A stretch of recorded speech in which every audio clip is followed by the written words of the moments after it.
World War II Memorial, as a lot of you know, wasn't built until 2004 in Washington, D.C. It's spectacular. It's beautifully done.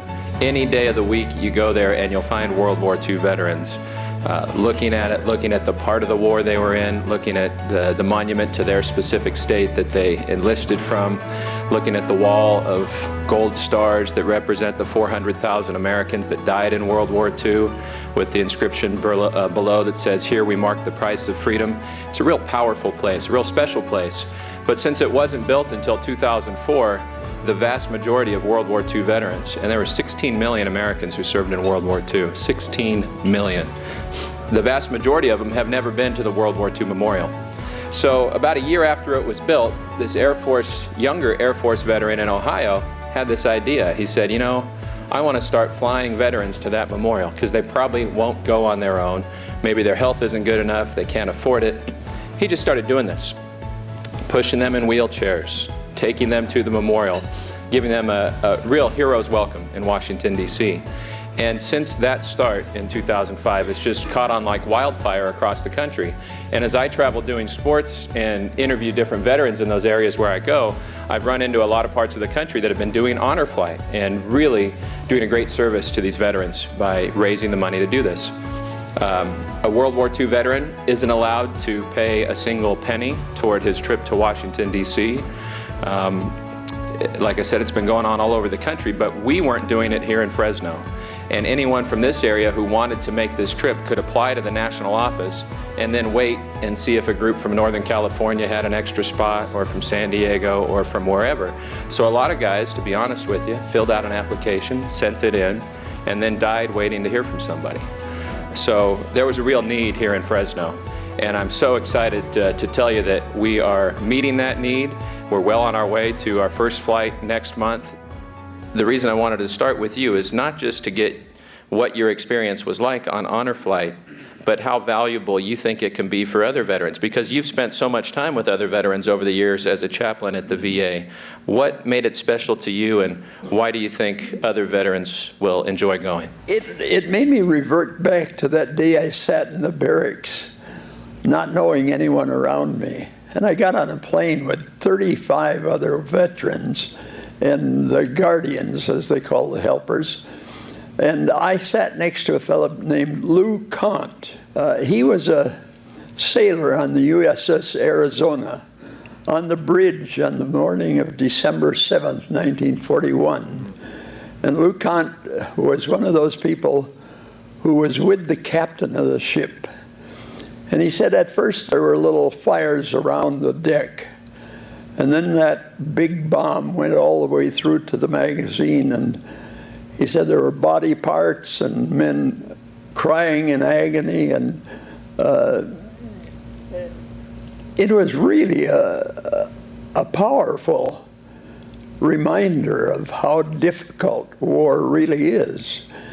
And one other thing that was really impressive, you mentioned that field of 4,000 stars.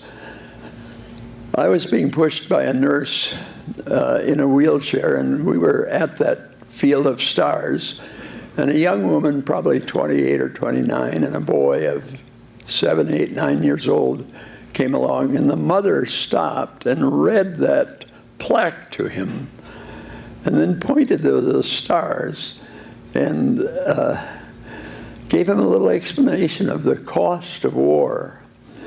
And it was really, I think as close to tears as I came was watching that mother give instruction to her child. And that was really meaningful.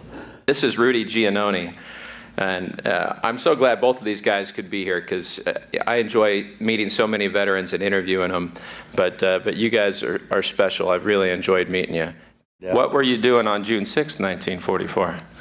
June 6, 1944 was D-Day, and we flew 2 missions on D-Day and flew over the channel, and we knew what was going on, but the sky was just, there must have been 3,000 airplanes up in the sky. So then we fly another missions after D-Day, and then on June 18th, they said that we had to go and bomb this oil refinery in Missburg, Germany.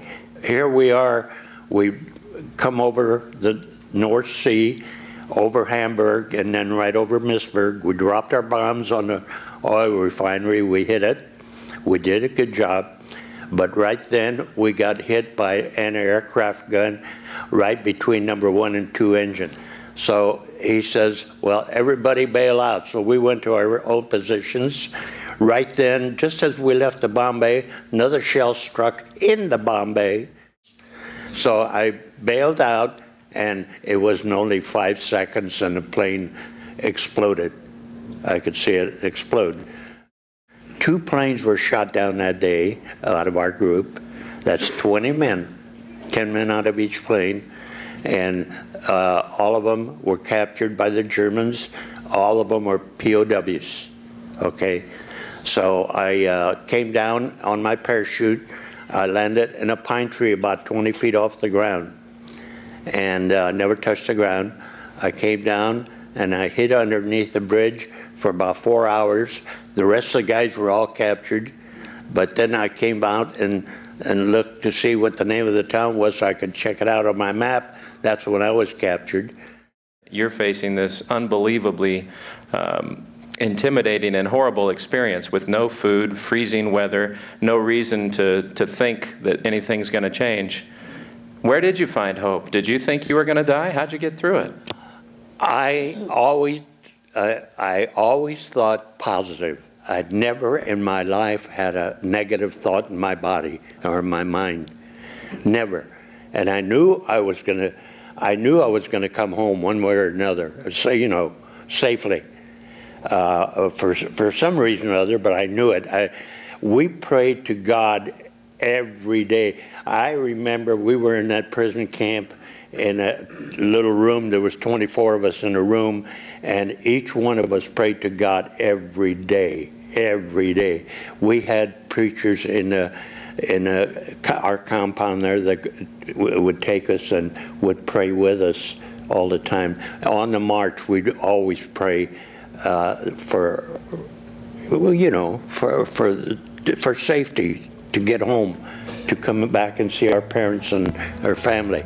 Okay, now that's what helped me get through, I know. Now, when I got home, I never said another word for 50 years. My parents and my brothers and sisters never knew anything, whatever happened to me. They wanted to ask me questions of all kinds, but I think Mom and Dad